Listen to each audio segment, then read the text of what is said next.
Macro economics का सबसे last chapter जिसका नेम है एनसीईआरटी बुक के अकॉर्डिंग ओपन इकोनॉमी और प्राइवेट बुक में ये दो चैप्टर के नाम से जाना जाता है। एक है आपका फॉरेन एक्सचेंज रेट शॉर्टकट में बोलते हैं इसको फॉरेक्स, और दूसरा होता है बैलेंस ऑफ पेमेंट। अब इन दोनों चैप्टर प्राइवेट बुक के अकॉर्डिंग और एनसीईआरटी बुक के अकॉर्डिंग इकोनॉमी, इस चैप्टर के जो most important short question answer है उसकी बात करेंगे हम, ठीक है ना, ताकि आप अपने एग्जाम की कंप्लीट तैयारी कर सकें। इससे पहले क्वेश्चन नंबर 1 से लेकर क्वेश्चन नंबर 5 तक के इंपॉर्टेंट शॉर्ट क्वेश्चन आपको प्रोवाइड करा चुका हूं। जिन्होंने नहीं देखा है डिस्क्रिप्शन के लिंक में जाइए, आपको मिल जाएगा, ठीक है। तो सबसे पहला क्वेश्चन है आज की इस क्लास का, इस चैप्टर का, define foreign exchange rate. Foreign exchange rate क्या होता है, डिफाइन करना है, इसका सिंपल मीनिंग बताना है। देखिए, वैसे तो फॉरेन एक्सचेंज रेट एक ऐसा रेट होता है जिसमें एक कंट्री का दूसरी कंट्री की जो नेशनल करेंसी होती है ना, उसका एक्सचेंज होता है। जिस रेट पर एक्सचेंज होता है ना, उसी रेट को हम फॉरेन एक्सचेंज रेट बोलते हैं। बट हमें एग्जाम में लिखना है, करेक्ट आंसर चाहिए तो आपके सामने अवेलेबल है, स्क्रीनशॉट लेके रख सकते हैं आप।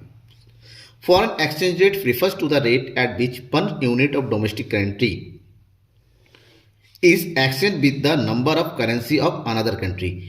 डोमेस्टिक करेंसी जैसे इंडिया है, इंडिया की एक यूनिट डोमेस्टिक करेंसी को फॉरेन की किसी दूसरी कंट्री के साथ कितने नंबरों में जो एक्सचेंज की जाएगी, इसी रेट को हम फॉरेन एक्सचेंज रेट के नाम से जानते हैं। इन सिंपल वर्ड, अगर दूसरे रेट समझे, we can say that the price of one currency in term of other currency is known as foreign exchange rate, right.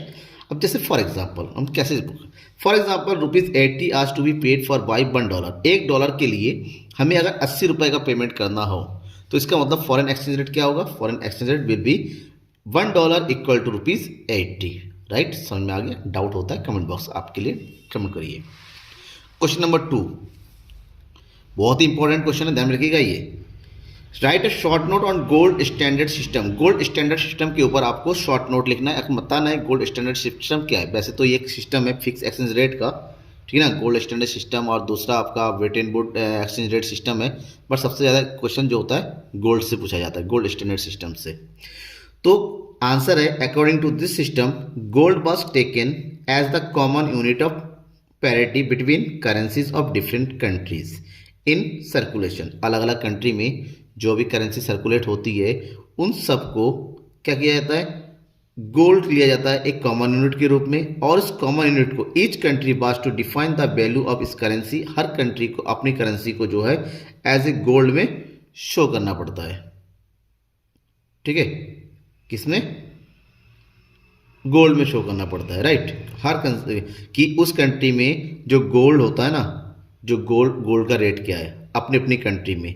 तो मान लीजिए बात किया गया, फॉर एग्जांपल मैं अगर बात करूं कि जैसे इंडिया में, और कहा जाता है इंडिया में 10 ग्राम गोल्ड की कीमत कितनी है, कहा जाता है 54,000 रुपीज़ आसपास। वहीं पर अगर कहा जाए कि अमेरिका में यानी कि यूएसए में 10 ग्राम गोल्ड की कीमत कितनी होगी, तो मान लीजिए वहाँ पर अगर 10 ग्राम गोल्ड की कीमत जो है $1,000 है। कितना है, $1,000 है। तो इसका मतलब ये हुआ 10 ग्राम 10 सेम, तो इसका मतलब ये हुआ कि $1,000 और 15,000 रुपीज़ आपस में इक्वल होगा। दैट मीन्स $1 के बारे में कितना रुपये पेमेंट करना होगा, 54 रुपीज़। तो ये होगा गोल्ड स्टैंडर्ड। बस ये फिक्स होता है गोल्ड स्टैंडर्ड, जो एक बार तय होने पर इसको चेंज नहीं किया सकता। बाकी आंसर आपके सामने, आप इजीली लिख सकते हैं। Next question, question number 3, right merits and demerits of fix exchange rate system. Fix exchange rate system के मेरिट्स को बताने और डीमेरिट्स को बताने। तो फिक्स एक्सचेंज रेट होता क्या है, पहले तो ये बात कर ले। Under this system exchange rate is determined by central bank of a country and the changes can be made by the central bank only. एक ऐसा एक्सचेंज रेट जहां पर किसी कंट्री के सेंट्रल बैंक के थ्रू एक्सचेंज रेट तय किया जाता है, और उसमें अगर कोई चेंजेस करना हो तो केवल सेंट्रल बैंक ही कर सकती है, अदर उसके अलावा कोई नहीं कर सकती। इसलिए इसको फिक्स एक्सचेंज रेट के नाम से जाना जाता है। इसके कुछ मेरिट्स भी है, कुछ डीमेरिट्स भी है। सबसे पहले मेरिट्स की बात कर लेते हैं। It insures stability in exchange rate. ये एक्सचेंज रेट में स्टेबिलिटी लेके आती है, मतलब जल्दी जल्दी चेंज नहीं होता है, जिससे क्या होता है, it promotes capital movement because it does not involve any uncertainties about exchange rate that may cause capital loss. ये फिक्स होता है, चेंज नहीं होता। ऐसे में जो कैपिटल मूवमेंट होता है वो इजीली हो सकता है, क्योंकि यहाँ पर उसके ज़्यादा ऊपर नीचे होने का डर नहीं होता है, तो इजीली इसमें किसी प्रकार की कोई रिस्क नहीं रहता है। इट प्रिवेंट्स कैपिटल आउटफ्लो, इससे कैपिटल आउटफ्लो प्रिवेंट होता है, मतलब कंट्री का पैसा बाहर नहीं जा पाता है, ठीक है ना। इस तरह से एक्सचेंज रेट तय किया जाता है। बट इसके कुछ डीमेरिट्स भी है, क्योंकि हर चीज़ का फ़ायदा होता है तो कुछ नुकसान भी होगा। इसके डीमेरिट्स क्या क्या है? It requires high reserve of gold. अगर आप गोल्ड के थ्रू एक्सचेंज रेट तय कर रहे हैं, फिक्स कर रहे हैं, तो आपके पास हाई रिजर्व, गोल्ड का बहुत ज़्यादा रिजर्व होना जरूरी है। It discourage the objective of free market, ये फ्री मार्केट नहीं है, ओपन मार्केट डिटर्मिनेट, क्योंकि गवर्नमेंट के अकॉर्डिंग तय होता है, आरबीआई खुद तय करती है, मतलब सेंट्रल बैंक, तो ऐसे में ये फ्री ऑप्शन नहीं है। Next, it may result in under valuation of over valuation of country, इससे किसी कंट्री की मनी वैल्यू का अंडर वैल्यूएशन या ओवर वैल्यूएशन हो सकता है। गवर्नमेंट अपने अकॉर्डिंग अपने प्रॉफिट के लिए मनी की वैल्यू को बढ़ा या घटा सकती है, राइट। ये इसके डीमेरिट्स है। Next question, question number 4, how exchange rate is determined in foreign exchange rate. ध्यान में रखिएगा, फॉरेन एक्सचेंज मार्केट में जो रेट डिटरमाइंड होती है उसको हम फ्लैक्चुएटिंग एक्सचेंज रेट बोलते हैं, फ्लेक्सिबल एक्सचेंज रेट बोलते हैं, ठीक है ना, क्योंकि ये चेंज होता रहता है, that is variable exchange rate. तो foreign exchange rate is determined by market forces, demand and supply in foreign exchange market. जिस तरीके से किसी कमोडिटी की प्राइस डिटर्मिनेट होती है, जहाँ पर डिमांड और सप्लाई आपस में इक्वल होती है, सेम वे में जिस पॉइंट पर फॉरेन एक्सचेंज का सप्लाई और फॉरेन एक्सचेंज का डिमांड आपस में इक्वल होता है, मतलब डिमांड इक्वल टू सप्लाई हो जाता है फॉरेन एक्सचेंज का, उसी जगह पर उसका रेट तय होता है। लाइक दिस, देखिए ये सप्लाई ऑफ फॉरेन एक्सचेंज और ये डिमांड ऑफ फॉरेन एक्सचेंज। अब हमें ये समझना पड़ेगा डिमांड कब होता है, सप्लाई कब होता है। फॉर ये समझने के लिए ध्यान में रखिएगा कि फिलहाल तो दोनों का इक्वल होना जरूरी है, बट डिमांड तब किया जाता है जब हम क्या करते हैं, सामान का इंपोर्ट करते हैं, फॉरेन से कुछ परचेस करते हैं, सामान इंपोर्ट करेंगे, या फिर फॉरेन को हम इन्वेस्टमेंट करना चाहते हैं, या फॉरेन को हम गिफ्ट देना चाहते हैं, क्योंकि बहुत पेमेंट देना पड़ेगा। तो पेमेंट करने के लिए आपके पास फॉरेन एक्सचेंज होना चाहिए। मान लीजिए आपने अमेरिका से कोई सामान मंगाया है तो डॉलर में पेमेंट करेंगे, बट आपके पास डॉलर नहीं है, तो डॉलर, इसका मतलब आप डॉलर की डिमांड कर रहे हैं। वहीं पर सप्लाई का मतलब जब आप कुछ एक्सपोर्ट करते हैं, इसके बदले में फॉरेन का पैसा आपके पास आ जाता है, ठीक है ना, तो ऐसे में सप्लाई होता है। तो जिस रेट पर दोनों इक्वल होता है उसी रेट को हम फॉरेन एक्सचेंज रेट के नाम से जानते हैं। That means demand of foreign exchange rate equal to supply of foreign exchange rate, that is known as foreign exchange rate. Okay, next question, how depreciation is different from devaluation. Depreciation devaluation से किस तरह से difference है, दोनों की meaning का पता कीजिए, ऑटोमेटिक डिफरेंस पता चल जाएगा। फिलहाल मैं आपको बता दूं, डेप्रिसिएशन जो ओपन मार्केट में मनी की वैल्यू डिक्रीज होती है, और डिवैल्यूएशन जब गवर्नमेंट खुद मनी की वैल्यू को डिक्रीज करती है in comparison of open market. तो बुक की लैंग्वेज में समझते हैं डिवैल्यूएशन क्या है। Devaluation is fall in the value of domestic currency in relation to the foreign currency. Domestic currency की वैल्यू का फॉरेन करेंसी की कंपेरिजन में फॉल होना, उसकी वैल्यू का गिरना, as plan by the central bank, क्योंकि सेंट्रल बैंक के प्लान के अकॉर्डिंग होता है। In a situation when exchange rate is not determined by market forces of demand and supply, और ये ऐसे टाइम में होता है जब फॉरेन एक्सचेंज का डिटर्मिनेशन बाय सेंट्रल बैंक होता है, यानी कि फिक्स एक्सचेंज रेट होता है। उस कंडीशन में मनी की वैल्यू गिरती है तो उसको डिवैल्यूएशन बोलते हैं, क्योंकि गवर्नमेंट खुद गिराती है अपनी मनी की वैल्यू। जबकि डेप्रिसिएशन क्या होता है, of domestic currency occurs when the value of domestic currency decrease in the relation to the value of other countries under flexible exchange rate system। ये फ्लेक्सिबल एक्सचेंज रेट की system होता है जहाँ पर एक कंट्री की मनी वैल्यू दूसरी country की कंपेरिजन में गिर जाती है, इसको हम डेप्रिसिएशन बोलते हैं। और ये ओपन मार्केट में होता है और ओपनली होता है, यहाँ पर किसी तरीके की गवर्नमेंट का जो है इंटरफेयर नहीं होता है, ध्यान में रखिएगा। Depreciation in open market and devaluation by the government, ठीक है। Next question, question number 6, when the price of a foreign currency falls the demand for that foreign currency rises। अगर किसी करेंसी का अगर प्राइस फॉरेन करेंसी का price अगर क्या होता है, गिरता है, फॉरेन करेंसी का मतलब हम अगर बात करें इंडिया और अमेरिका के कंपेरिजन में, अगर अमेरिका का डॉलर की वैल्यू अगर कम होती है तो demand for the foreign currency rise, तो इससे फॉरेन करेंसी की डिमांड जो होती है बढ़ने लगती है। एक्सप्लेन कैसे, जाहिर सी बात है, मान लीजिए अगर हमारा $1 के बदले में हमें 75 रुपीज़ पेमेंट करना होता है और डॉलर की वैल्यू कम हो गई, तो जाहिर सी बात है ऐसे में अब हमारे जो है 75 की जगह 70 रुपीज़ या उससे कम पेमेंट करना पड़ेगा, तो ऑटोमेटिक डॉलर की वैल्यू कम हो गई, हमारी उसकी कंपेरिजन में हमारी वैल्यू बढ़ गई, तो हम जो है अब डॉलर ज़्यादा परचेज कर पाएंगे, ज़्यादा डिमांड करेंगे। समझते हैं। Foreign exchange rate has an inverse relationship between with the demand for foreign currency with the fall in price of foreign currency. ठीक है, मान लीजिए ये डिमांड है और ये रेट है और ये इसकी क्वांटिटी है। जाहिर सी बात है कि अगर रेट जितना है उससे कम हो जाए तो ऑटोमेटिक उसकी डिमांड आगे की ओर बढ़ जाएगी। ठीक है ना, ये दोनों की जो इन्वर्स होता है, जिस तरह से किसी सामान की कीमत और उसकी डिमांड में जो है रिलेशन होता है, उस तरीके से value of domestic currency increases and that of the foreign currency falls. It implies that foreign goods become cheaper and their domestic demand increases. इसका मतलब ये हुआ कि फॉरेन का सामान जो है सस्ता हो जाएगा और वहाँ पर डोमेस्टिक डिमांड जो है बढ़ जाएगी। The rising domestic demand for foreign goods implies higher demand for foreign exchange rate with increase from OD to OD2। When exchange rate falls from OR1 to OR2 shows in the ये figure में देखो कि पहले ये OR1 था, बाद में जैसे ही केम हो गया तो OR2 हो गया। कंपेरिजन क्या हुआ कि पहले D1 पे डिमांड थी, अब D2 हो गई। ठीक है ना, ये ऑटोमेटिक होता है। अगर रेट कम होता है तो डिमांड भी बढ़ जाएगी, राइट। और एग्जाम में जब भी लिखेंगे तो डायग्राम जरूर बनाया करिए। क्वेश्चन है, what do you mean by balance of payment. Balance of payment का क्या मतलब है? It is a systematic record of all economic transactions between the residents of a country and rest of the world in a given period of time, usually 1 year। मतलब एक country का दूसरी world की दूसरी कंट्री के साथ जो भी एक्सचेंज होता है, जो भी एग्रीमेंट होते हैं, जो है लेन देन होता है, उन सब का एक कंप्लीट स्टेटमेंट होता है, एक सिस्टमेटिक रिकॉर्ड होता है। कितना एक्सपोर्ट किया, कितना इंपोर्ट हुआ, कितना इन्वेस्टमेंट आया, कितना गया, इन सब का कंप्लीट सिस्टमेटिक रिकॉर्ड होता है, कंप्लीट स्टेटमेंट होता है balance of payment, right.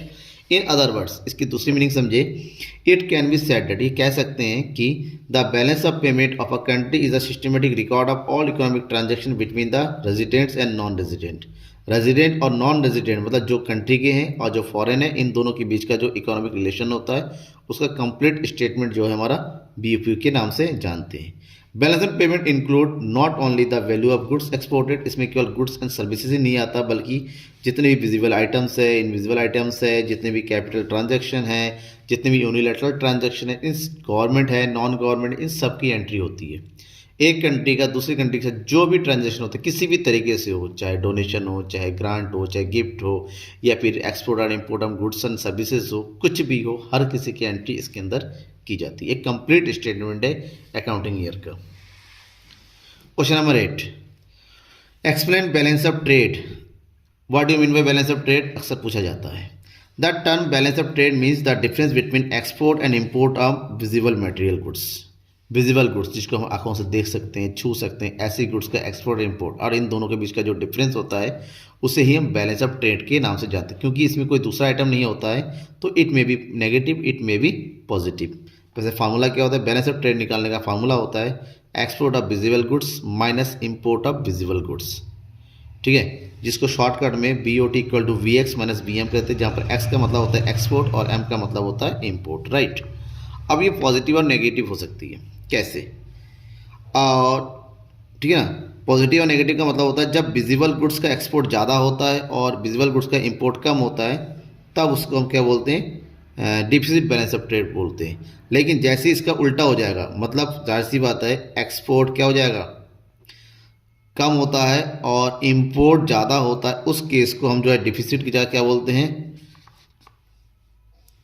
Sorry, उल्टा बोल दिया। ये जो एक्सपोर्ट ज़्यादा होता है तो उसको बोलते हैं सरप्लस, और जो डिफिसिट जो होता है, जब एक्सपोर्ट कम होता है और इंपोर्ट ज़्यादा होता है, उसको बोलते हैं deficit balance of trade, right. आगे बढ़ते हैं। Question number 9, right the components of current account of balance of payment. आपको बैलेंस ऑफ पेमेंट के करंट अकाउंट, क्योंकि बैलेंस ऑफ पेमेंट के 2 अकाउंट होते हैं, कैपिटल अकाउंट और एक करंट अकाउंट, ठीक है। तो करंट अकाउंट के कौन कौन से कंपोनेंट है उसके बारे में आपको बताना है।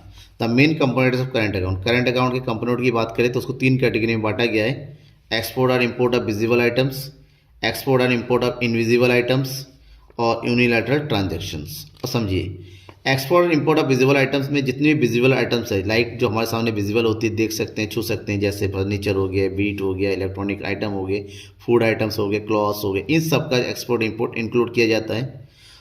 Export import of invisible, invisible में उन सभी गुड्स सर्विसेज को शामिल किया जाता है जिसका यूज़ किया जाता है, जैसे अगर हम बात करें शिपिंग है, इंश्योरेंस है, एजुकेशन है, सॉफ्टवेयर्स हो गए, ठीक है ना, फाइनेंस हो गया, बैंकिंग सिस्टम हो गया, इंश्योरेंस हो गया, इन सब की एंट्री हम करते हैं इसके अंदर। और नेक्स्ट है यूनिलैटरल, ऐसे ट्रांजैक्शन जो वन वे होता है, या तो ओनली लिया जाता है या दिया जाता है, इन सब की एंट्री हम जो है इसके अंदर करते हैं, जिसमें गिफ्ट्स होते हैं, ग्रांट्स होता है, डोनेशंस होते हैं, ठीक है ना। ये टू वे नहीं होता है, डोनेशन के बदले में कुछ देने की जरूरत नहीं पड़ती है। तो इस तरह के ट्रांजैक्शन को हम करंट अकाउंट में एंट्री करते हैं।